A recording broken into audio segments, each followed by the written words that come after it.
படத்தில் நடித்தார். ஜீன்ஸ் படத்தின் வெற்றி அவருக்கு பெரிய திரைப்படத்தில் பணியாற்ற வாய்ப்புகளை பெற்றது.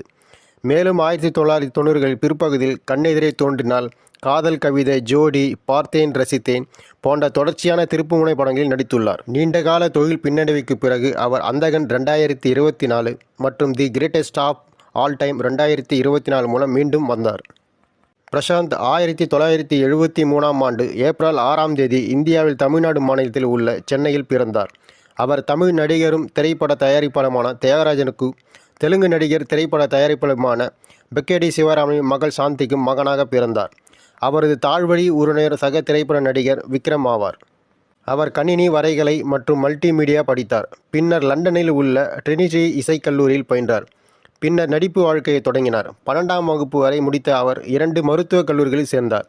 அவரது முதல் நோக்கம் ஒரு மருத்துவராக வேண்டும் என்பதுதான்.